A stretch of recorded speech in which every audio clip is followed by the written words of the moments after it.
किसी के पुत्र ने, जिसका नाम था श्रृंगी ऋषि, साप दिया था कि तुझे राजा परीक्षित, तुमने हमारे पिता के गले में सर्प डाला है, इसलिए हम तुझे साप देते हैं कि तक्षक सर्प के काटने से ही तुम्हारी मृत्यु हो जाएगी, आज से 7वें दिन।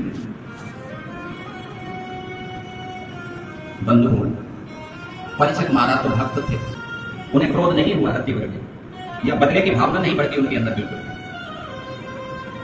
सीधे अपने पुत्र जन्मेजय को राज्य देकर के गंगा के तट पर चले जाते हैं। उसी समय सुखदेव गोस्वामी वहां पर आते हैं और भागवत की कथा सुनाते हैं। तो ये जो समाचार था कि सुखदेव जी परीक्षित महाराज को 7 दिन कथा सुनाएंगे, उस समाचार सुनकर के स्वर्ग से भी अनेक ऋषि मुनि देवता है, मृत्यु लोक से भी बड़े बड़े ऋषि मुनि पहुंचे कथा में, और नीचे के पाताल लोक से भी अनेक अनेक ऋषि मुनि वहां पहुंचे। जब देवता आए थे तो अमृत का कलश लेकर के आए। अमृत का कलश ला करके सुखदेव जी से कहा, महाराज ये अमृत ले लो, इसमें जो है परीक्षित को पिला दो, इसके पिलाने से परीक्षित की मृत्यु नहीं होगी, और कथा हमें पिला दो, कथा हमें सुना दो।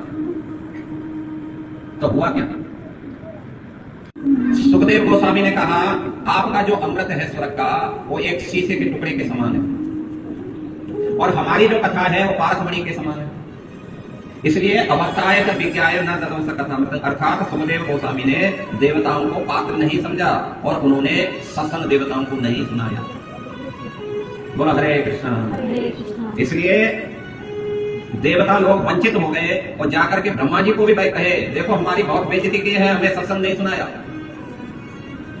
तो ब्रह्मा जी ने कहा, भाई पहले देखते हैं सत्संग की महिमा क्या है, इतना क्या इसमें है कि सुखदेव गोस्वामी ने आप लोगों का अमृत वापस कर दिया अपने कथामृत के कारण। इसका परिणाम क्या होगा, परीक्षित के ऊपर क्या प्रभाव पड़ेगा 7 दिन में, तब हम कहेंगे भाई।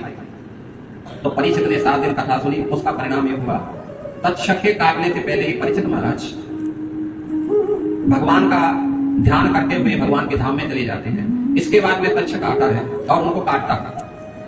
तक्षक के पहले से ही परीक्षित महाराज भगवान के धाम चले गए थे। तक्षक ने तो काट करके उनके शरीर का मात्र दाह संस्कार कर दिया। इसके पहले ही कथा सुन करके परीक्षित तो भगवत धाम चले गए थे।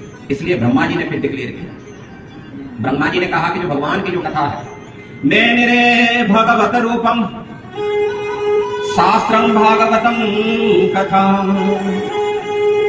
पठनात् श्रवणात् सत्यौ वैकुंठम फलदायकम। ब्रह्मा जी ने कहा, मैंने रे भगवत रूपम, भागवतम कथा, जो भगवान की कथा है, इस साक्षात भगवत स्वरूप है। जो भी इसका श्रवण करता है, पठनात् श्रवणात्, पढ़ता है, श्रवण करता है, और जो कथा कराते हैं, सुनने वाला और जो है बोलने वाला, और जो भी जो इस कथाओं को कराते हैं, बोलते हैं, पठनात् श्रवणात् सत्यौ वैकुंठम फलदायकम, ये लोग 100% गारंटी है कथा के प्रभाव से वैकुंठ को चले जाएंगे। बोलो श्रीमद् भागवतम महापुराण के।